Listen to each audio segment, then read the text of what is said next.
Ողջույն հարգելի հեռուստադիտողներ, Շանթի ու եթերը շարունակում է տեսանկյուն հաղորդաշարը, Ցեղասպանության 111-րդ տարելիցն է, ոգեկոչում ենք, խնկարկում ենք 1.5 միլիոն սրբադասված նահատակների հիշատակը։ Իհարկե Օսմանյան կայսրությունում միայն ֆիզիկական բնաջնջումը չէր, նաև այստեղ թիրախավորված էր հայկական մշակույթը։ Իսկ ինչպես էինք պահպանում եւ ովքեր էին այն մարդիկ, որոնք իսկապես ռավիրաներ էին եւ պահպանում էին այդ մշակույթը եւ մշակութային արժեքները։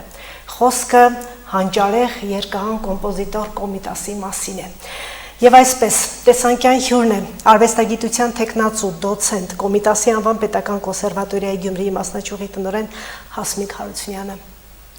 Բարի երեկո ձեզ։ Տիկին Հարությունյան, ինչպես էր Կոմիտասը իր գործունեությամբ հակադրվում այդ ոչնչացմանը։ Դուք իրավացի եք, Կոմիտասը թերևս ամենանշանակավոր եւ ամենամեծ ջատագովն էր եւ իր վրա ինքը վերցրեց այդ առաքելությունը, որովհետեւ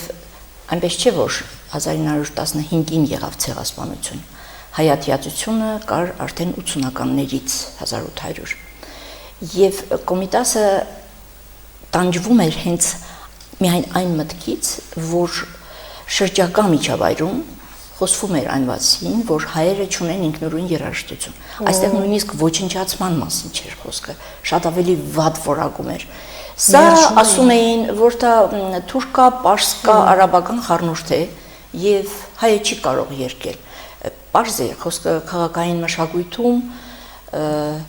իր պետականությունը կորցրած ժողովրդի մասին էր, բայց մենք շատ լավ գիտենք, թե ինչ մտավորականներ են ունեցել։ Այդուհանդերձ, երբ որ Արշակ երկրորդ օպերան գրեց Տիգրան Չուխաջյանը, կարելի է պատկերացնել Արշակ երկրորդի մասին օպերա բեմադրվեր Պոլսում, բայց այդպիսի ուրեմն գործիչներ ունեինք եւ այս մշակութային զարթոնքը մենք շատ լավ գիտենք գրականությունից, թատրոնից, կերպարվեստից, այնուամենայնիվ նրանք կային եւ ահավասիկ երաժշտությունը ամենաթիրախավորվածն էր եւ Կոմիտասը իր արչեւ այդ խնդիրը դրեց։ Միգուցե պատճառը նաեւ նպաստեց դրան այն անհատները, որոնց հետ նա շփվեց։ Օրինակ Ճեմարանում նրան ընդամենը 1 տարի աշխատեց եւ Կոմիտասին դասավանդեց հոգեվոր երաժշտություն Քրիստոֆոր Կարամուրզան, որը հենց ինքը ցույց տվեց, թե ինչպես պետք է մշակել ժողովրդական երգեր, գեղեցկական ժողովրդական երգեր եւ հնչեցնել արդի, այսինքն եվրոպական բազմաձայն ներդաշնակմամբ։ Ահա Կոմիտասը իր արչև դրեց եւ լուծեց այդ կարևոր գործը ի վերջո փառահեղ հետազոտական գիտական աշխատանքից հետո բանահավաքչական, կոմպոզիտորական, ինչու ոչ նաեւ իր Բերլինում ուսանելուց հետո գալով եւ համեմատելով եվրոպական երաժշտության հետ նա բարձրաձայն հայտարարեց հայն ունի ինքնուրույն երաժշտություն։ Սա հնչեցրեց ոչ թե Պոլսում, ոչ թե հայ միջավայրում, հնչեցրեց աշխարհի ամենահեղինակավոր գիտական կենտրոններում, Սորբոնում, Շվեյցարիայում, Գերմանիայում, Ֆրանսիայում։ Եվ շատ հաճախ է նշում, չէ, որ Կոմիտասին անվանում են հայ երգի մաշտոց, ինչպես որ մաշտոցը գրերի գյուտը ստեղծեց եւ հայի ինքնությունը պահպանեց, այդպես էլ հայ երաժշտության։ Բայց ինչու է Կոմիտասը միշտ ընկալվում որպես մի ժողովրդի ճակատագրի խորհրդանիշ։ Ճակատագիրը հենց այդպես էլ եղավ, որովհետեւ նա Եղեռնի մեր մտավորականների, այս զոհաբերված մտավորականների շարքում էր, պարզապես նրան պահեցին, ինչու պահեցին, որովհետև նրան համոզել էին եւ ինքն էլ իր պահանջն էր դրել, որ պետք է ինքը նախաձեռնի թուրքական կոնսերվատորիայի ստեղծում, բայց իր պայմանը որն էր, նա համաձայնել էր թուրքական կառավարության այդ պայմանն այն էր իր կողմից, որ այն պետք է ունենա հայկական բաժանմունք։ Այսինքն ինքը երազում էր հայկական կոնսերվատորիայի մասին։ Եվ դրա համար նրա կյանքը պահպանեցին։ Եվ այնպես չէ, որ 15 թվականից հետո Կոմիտասը ասպարեզից հեռացավ, ոչ նա աստիճանաբար կամաց առողջությունը վատթարացավ այն բոլոր արհավիրքներից հետո եւ նրան տեղափոխեցին իհարկե սկզբում Պոլսում էր, ուրեմն հոգեբուժարանում այնուհետև Ֆրանսիա Վիլժուիվ հոգեբուժարան, որտեղ էլ կնքեց իր մականացուն։ Ստեղծվեց, ինչպես գիտենք, նրա ուրեմն Կոմիտասյան հանձնաժողովը երկչուհի Մարգարիտ Բաբայանի ղեկավարությամբ եւ լուրջ մտավորականները ուղղակի փորձում էին նրան զերծ պահել այլ ցնցումներից, բայց Կոմիտասը ի վերջո այնտեղ գտավ իր մականացուն։ Տեսեք, շարունակ նշում եմ, որ Կոմիտասը լռեց, դադարեց ստեղծագործել, այդպիսով սա իր բողոքն էր, իսկապես դա բողոքի ձայն էր, լռեց, դադարեցրեց ստեղծագործել, թե իսկապես հոգեխանգարումի գնաց։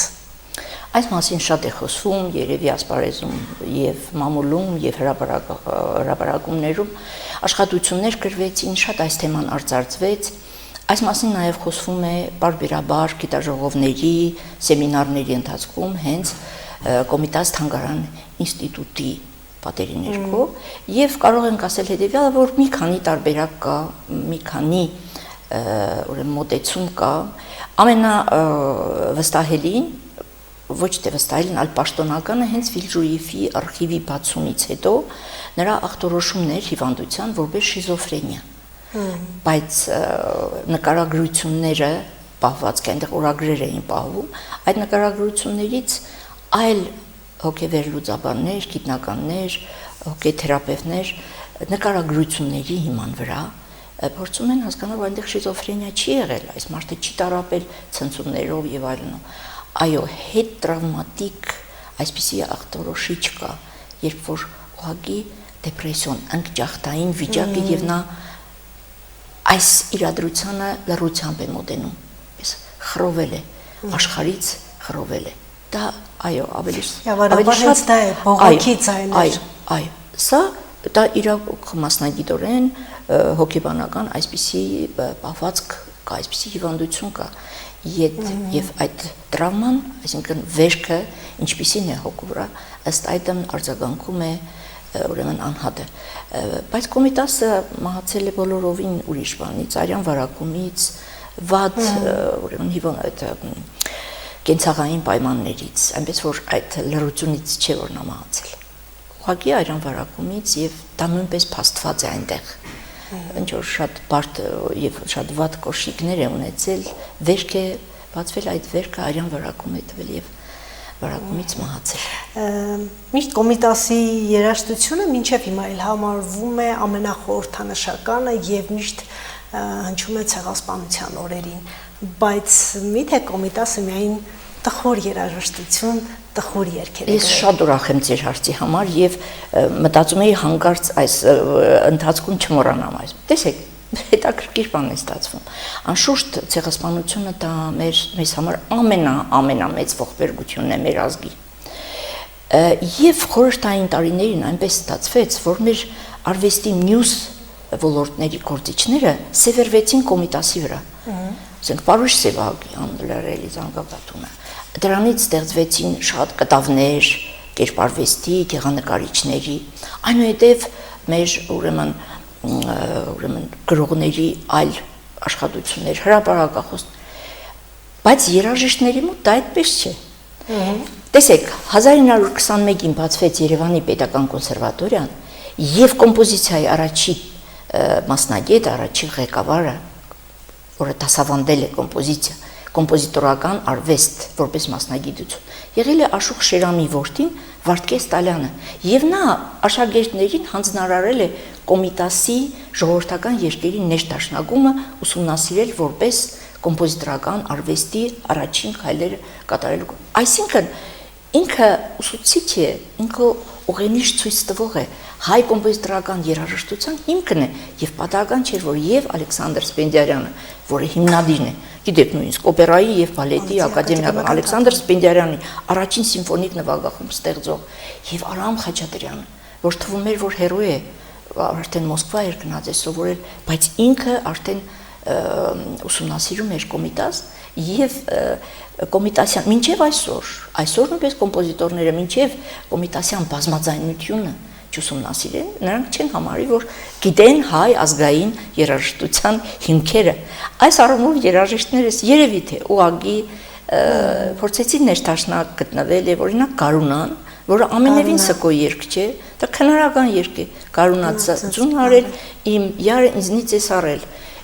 սա ամենևին սուքի մասին չի, անպատասխան սիրո, հուսախած սիրո մասին է, բայց այսպես խորհրդանիշեր են դառնում եւ հավաստիացնում եմ ձեզ, հատկապես երաժիշտների, պրոֆեսիոնալ երաժիշտների մոտ այս հարցը կա, որ Կոմիտասը սա ամենևին հատկապես սկո խորհրդանիշ չի կարող լինել։ Այո, ունի զուգերքեր, պարեր։ Կյանքում ինքը այդպեսին չէ, ես փորձեցի դա ասել եւ յուրաքանչյուր երաժիշտ կարող է ձեզ ասել, որ Կոմիտասը միայն կյանք է, ուղենիշ է, փարոս է եւ յուրաքանչյուր հայ ամեն ժողովուրդ չէ որ Կոմիտաս ունի։ Եվ որն էր դա, եւ դա այն էր, որ նա իր արժեվ նպատակ դրեց, հասավ մինչև Գերմանիա, ուսանեց ճեմարան ավարտելուց հետո դա արդեն բարձրագույն կրթություն էր եւ փորձեց գտնել հայ ազգային մտածողության մեջ բազմաձայնության տարրերը։ Եթե մենք Կիլիկյան թագավորությունը չկորցնեինք, ունենայինք պետականություն, Կոմիտասը 17-րդ դարում ի հայտ կգար։ Միանշանակ, որտեղ մեր հոգևոր մոնոդիան այնքան էր զարգացած, եկեղեցական իսկ նա ուսումնասիրեց, նա խազերին բանալին մոդ էր։ Գենետիկ կոդի մասին։ Սա օրինաչափության մեր ազգային մշակութային զարթոնքի, ինքնապաշտպանության, կատարելության մասին է խոսում։ Եվ այո, հանգամանքներն այնպիսին էին, որ դու չունես պետականություն, ուրեմն շատ հարցերում չես կարող քաղաքակիրթ ժողովուրդների, պետությունների կողքին, բայց երբ Կոմիտասը Ֆրանսիայում կամ ցանկացած բեմի գիտական ելույթի ժամանակ նվագում էր որևէ հատված, հովվի կանչ կամ փոքրիկ գեղջուկ երգ, բոլորը գիտեք այսօր էլ է այդպես։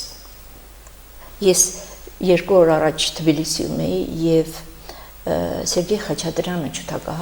ջութակով նվագեց Տլեյաման։ Նա հատուկ այնպես էր պարաբեր, որ ջութակը հնչի ինչպես դուդուկ։ Եվ դուք տեսնեիք, թե վրացի ունկնդիրը նվագախմբից նա դա վերջում որպես բիս կատարեց, եւ դուք տեսնեիք, թե ինչպիսի հուզմունք, երբ նա ավարտեց այդ ստեղծագործությունը, ոչ մեկը չէր հանդգնում ծափահարել, բոլորը շունչները պահած։ Երբ Կոմիտասը սովորում էր Բերլինում, Վարշավով էր ապրում, Մանթաշովի գումարով գիտեք նա գնաց, հովանավորչությամբ, եւ այդ տանը բնականն է այլ ուրեմն հարևաններ կային, որոնք նույնպես ապրում էին Վարշավ, եւ Կոմիտասը երկում էր, գրառում էր, կատարում մշակման ժամանակ, երկել է, որ երկը դա բաց չէ, բայց հարևանը գալիս է այս մյուս վարչակալով, գալիս եւ ասում է ես չգիտեմ դուք ով եք, ինչ լեզվով եք խոսում, բայց դուք երկում եք, իմ կինը ասում է չի կարող հանգստանալ, դուք ինչի մասին եք երկում, մենք չգիտենք, բայց ես չեմ կարող իրեն հանգստացնել, այդքան ինքը հուզված է։ Եթե չեմ սխալվում, Մուշակ Ալշոյանն է, չէ, անդրադարձել այդ դրվագներին։ Այո։ Տեսեք, ոչ միայն Կոմիտասը տխուր երգերի, այսպես ասենք, կոմպոզիտոր չէ, երգահան չէ, ապա այն երգերը, որոնք մշակել է բանահավաքությամբ, վերադարձրել է հայ ժողովրդին, ինչքանով է դեր ունեցել, ինչ դեր է ունեցել Շիրակի դաշտավայրը։ Շիրակի հետ կապված Կոմիտասյան հետքերից ամենանշանակալին դա իհարկե Հարիջավանքն է, երբ նրա աշակերտներից մեկը Ջեմարանի Երևան Տերմինասյանը իր հուշերը հրատարակված կա, ինչպես մալարիայով հիվանդանում է 1905 թվականին եւ Կոմիտասին հրավիրում է նրա աշակերտը 1 ամիս հանգստանալ կազդուրվել Հարիջավանքում եւ այստեղ է որ Կոմիտասին հաջողվում է գրի առնել այն ընթացքը ինչպես է ծնվում ժողովրդական երգը եւ նա ամիջապես հոդված է գրում տարիներ հետո ինչպես է ժողովուրդը ստեղծում ինչպես է մեկը սկսում ինչպես է մյուսը դարձնում հետո այդ դարձնողը նորից ինչպես է վերադարձնում փոխ երկեցողության մեջ այստեղ է նա գրառել օրինակ թելոն իհարկե Կոմիտասին հետաքրքրում էին բոլոր երգերը շուրջ 3000 երգ է գրառել որից 1008 փրկվել է եւ իհարկե դրա շատ քիչ ծավալն է, որ մենք հիմա շրջանառության մեջ ենք դնում, կարծում եմ շատ ավելի շահեկան կլինի, եթե մենք շատ ավելի կիրառենք, նույնիսկ մեր սիրողական երգիչները, որոնք որ լսում ես, հասկանում ես, որ մարդը չգիտի ինչի մասին երգել, շինծու բառեր եւ վերցրեք Կոմիտասի երգերը, երկեք դրանք ուղղակի փրկված, որովհետեւ այսօր մշակումների են ենթարկում։ Պետք շատ սիրուն մշակումներ կան։ Դա հանդուրժ է։ Կոմիտասը ինքն էլ է մշակել։ Այո, բայց իհարկե, եթե ինքը քարաձայն է դարձնում Գեղջուկի երգը, եթե ինքը քարաձայն է դարձնում լոռու կութաներկա, խորովելը, սա նշանակում է, որ մենք արդեն գեղջկական երգի հետ գործ ունենք կատարյալ կոմպոզիտորական ստեղծագործության հետ։ Եվ ինչն է յուրահատուկ, որ յուրաքանչյուր հայ մարդ, ով ուզում է երաժշտությամբ զբաղվել, թե ինչպես է կարողացել, այնպես մեր քանդակագործության մեջ տեսնում ենք ինչ նախշեր կան, որ թվում է խաչ է,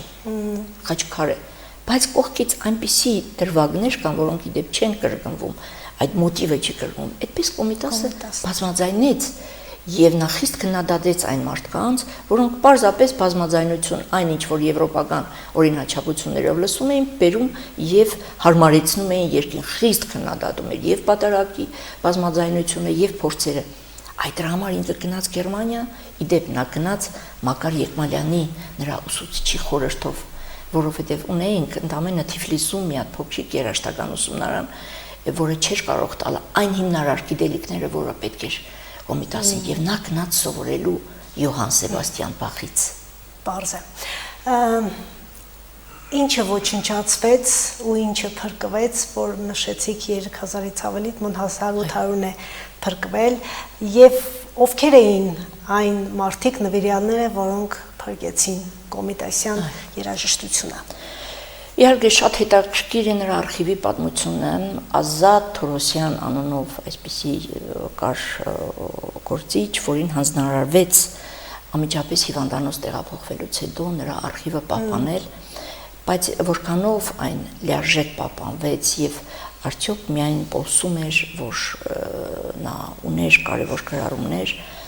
միգուցե աշակերտների մոտ, ծանոթների կամ համախոհների գիտության, այսպես ասենք, գործընկերների, գիտական գործընկերների մոտ, սրանք հարցեր են եւ քանի որ Կոմիտասը շատ ազգային երաժշտության բոլոր ոլորտներն էր անդրադառնում, ժողովրդական երգ,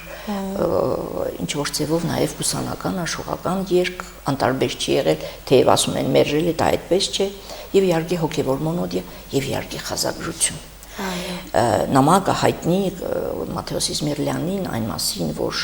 16 տարվա ասում եմ իմ տեխնաջան աշխատանքը բդուղ տվեց, արդեն կարդում եմ պարզ խազերը, բայց այդ աշխատանքը չի պահպանվել, ցավոք, այդ ուսումնասիրության մանրամասն։ Այսինքն Կոմիտասյան խազերը անավարտ են մնացել նոտագրերը։ Այո, արխիվը չկա որտեղ։ Եվ սա է պատճառը, որ անընդհատ նորություններ, այդպես էր նաև խորհրդային տարիներին երջանկահիշատակ Կոմիտասագետ Ռոբերտ Աթայանը այսպես պատարիգներ էր կարողանում գտնել, նույնիսկ գրադարաններից, որտեղ Կոմիտասի ձեռքը կպել է հանգարտ շարագնոցի մեջ, Մխիթարյան միաբանության նա կարողանում էր Կոմիտասյան հետ գտնել ու փրկել։ Այսօր էլ դերևս այդպիսի պատարիգներ հայտնաբերվում են, նամակներ հետաքրքիր, որոնք էլի լույս են սփռում, որովհետև այո, Կոմիտասը սա համաընդգրկում եւ հայ ազգային երաժշտության որպես հայի ինքնության կարևոր ոլորտ։ Եթե ուզում ես հային ճանաչել, պետք է ճանաչես անպայման Կոմիտասին։ Եվ ես շատ կուզենայի այս միտքը հնչեցնել, որ Կոմիտասին այս հարցում շատ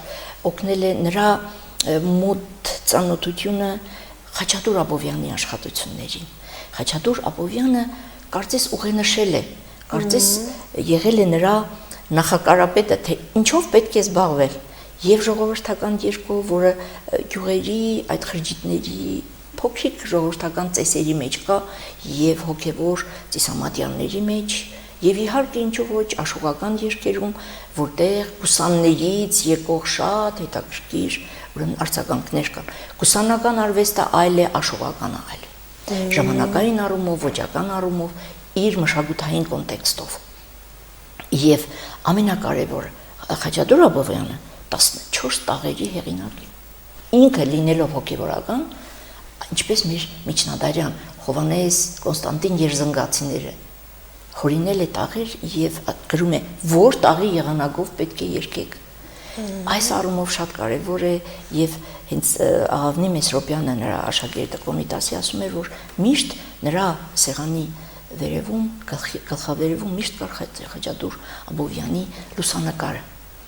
Ահա Կոմիտասը ուներ փայլուն աշակերտներ, միայն Բարսեղ Կանաչյանի անունը, Միհրան Թումաջյանի անունը, Սպիրիդոն Մելիքյանի անունը, նրանք շարունակեցին նրա գործը, ինչ որ առումով փրկեցին նրանց ձեռքի տակ եղած կարևոր տետրերը եւ նրա դիտարկումները ամենակարևոր։ Եվ իհարկե Կոմիտասյան հանձնաժողովը նույնպես կարևոր դեր կատարեց, բայց գիտեք, ես երբեմն մտածում եմ, Կոմիտասը եթե չգնար պոլիս, մնար։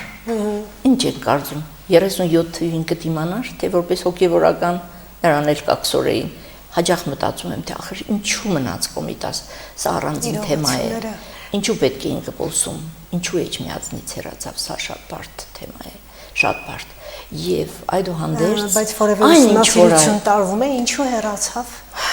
Այսօր չեմ ուզում ասել։ Հասկանալի է։ Որոնք են այն հայտնի մեղեդիները, որոնք Թուրքիայում ներկայացվում են որպես թուրքական, բայց Կոմիտասյան են իրենք, այսինքն յուրացում է տեղի ունեցել։ Սիրելի եղին է, այդ հարցը բավական բարդ է, ինչու, որովհետև մեր ձեռքի տակ հստակ թուրքական երկարաններ եւ կատարումներ որպես այդպիսին մեր ձեռքի տակ չկան, բայց կան օրինակ նույն Ամանթելուն, ինքը Ախուրյանի այս ավազանում օրինակ Կարսում։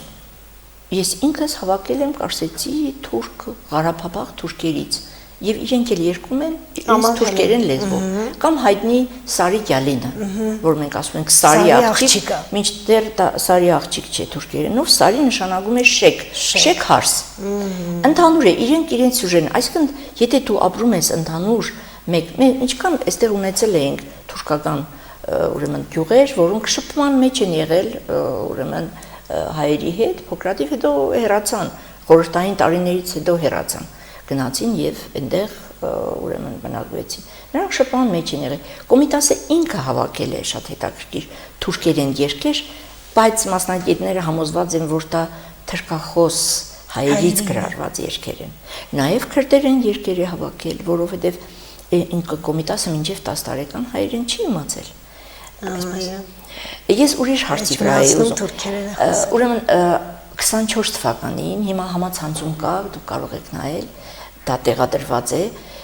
Քյոթահիայում, որտեղ Կոմիտասը ծնվել է, Քյոթահիայի ուրեմն թուրքական համայնքը, մտավորական համայնքը, թուրքական, հայկական այնտեղ ոչինչ չկա, պապան նույնիսկ էթնիկ հայեր չկան։ Այնտեղ Կոմիտասյան երգերի փառատոն անցկացրեցին։ Եթե դուք լսեք, այնքան հետաքրքիր է, երկուն հայերեն եւ հրավիրել էին ուրեմն Ստամբուլից, Անկարայից հայերի, նրանք կատարում են, խոսում են Կոմիտասի մասին։ Դա 2024 թվական։ 25-ին նոր քաղաքապետը թույլ չի տվել։ Թուրքիայում նույնը, այդ Քյոթահիայում նոր քաղաքապետը թույլ չի տվել, այսինքն վախ կա։ Վախ, որովհետեւ շատ լավ գիտեն, թե այդ հողի տերը ով է եղել։ Մենք շատ լավ հասկանում ենք, որ այսօր էլ չի ընդունում Թուրքիան, որովհետև իրենք հազար ու մի պատճառ են գտնում, որպեսզի կարողանան այլ ձևով մեկնաբանել։ Մյուս կարևոր փաստը, որ կուզենամ այսօր հնչեցնել, տեսեք, Կոմիտասյան երգերը դա համարվում է, որ հիմնականում գեղջուկ երգեր էին։ Եվ շատ հայտնի խորհրդանիշ էր Կռունգը, Անտունին, Մոկաց Միրզան։ Հիմա փրկվել են Կոմիտասի գրառման շնորհիվ։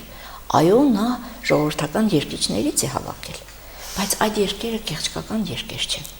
Մոկաց Միրզան, Դյուցազներգ է, Կռունգը դա պանդուխտի երգ է, Անտունին պանդուխտի երգ, եւ այս երգերը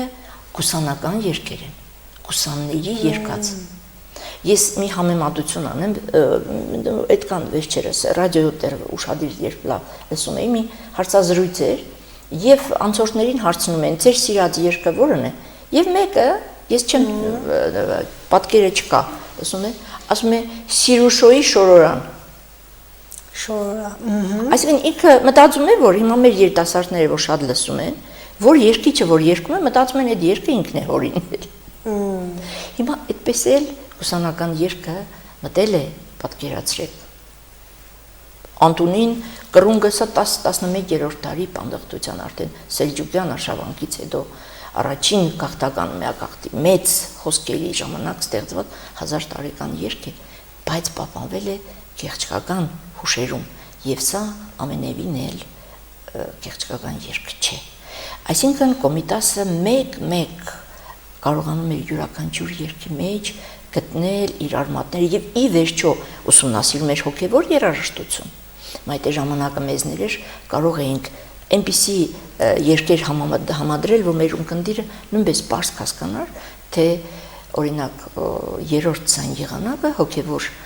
երաժշտության քանի ժողովրդական երկի մեջ կա տարածիորեն նույնը մտածողությունը նույնն է եւ մենք լսում ենք այդ մասին չենք մտածում այո եւ Կոմիտասը իր հայտնի դրույթը այսպես եզրակացրեց հայ ժողովրդական եւ եկեղեցական եղանակները քույր եւ եղբայր են անգամ օտարազգի երաժիշտները իրենց համար ամենավերջին եւ բարձրագույն սանդղակն է եթե իրենք ջութակով կամ այլ գործիքով կատարում են Կոմիտաս այսինքն սա գալիս է այն ասելը ինչ ասում են երաժշտագետները որ Կոմիտասի երաժշտությունը չի կարող գողացվել որովհետեւ ստեղծել է նա մի գենետիկ կոդ որը հնարավոր չէ կեղծել այդպես է օտարը չի կարող երգել Կոմիտաս այնպես ինչպես մեր լեզուն է հենց խոսում են հնչյունա ֆոնետիկայից արտաբերումից զգում ես որ սա հայ չէ խոսողը չի կարող է այդպես էլ երկի մեջ այո կա մտածողության շատ ինքնության հենց Կոմիտասն ինչ ասում է եթե դու հայերեն խոսել գիտես ուրեմն երգել գիտես ծնվել է հայ երգը հայերենից այս հենց ինտոնացիայից գուցե նաև մեր հենց այբուբենն է այդպիսին այբուբենը անշուշտ բայց խոսքը ինտոնացիոն երբեմն օրինակ Կոմիտասը ուսումնասիրում է ասում է ինձ թվում է մեր նախնիները բոլորովին ուրիշ շեշտադրում են ունեցել շատ նրա հետաքրքրությունների շրջանակը այնքան խորն է որ մենք թվում է թե եւ գիտնականները եւ պրոֆեսիոնալ երաժիշտները այ ասում ենք մենք կատարեցինք այդ Կոմիտասը ինչ որ ասում էր Կոմիտասի ձևով Կոմիտասի հորդորով խորհրդով բայց մի նախադասություն ես լսում տեսնում ես որ Կոմիտասը գնաց առաջ մենք էլի մնացիկ վերջում էլ հետնո հոգեբանություն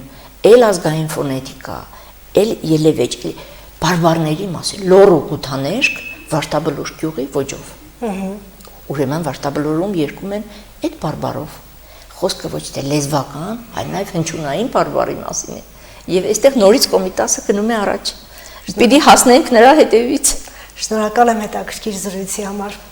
Տեսանկյան հյուրներ արվեստագիտության թեկնածու դոցենտ Կոմիտասի անվան պետական կոնսերվատորիայի Գյումրիի մասնաճյուղի տնօրեն Հասմիկ Հարությունյանը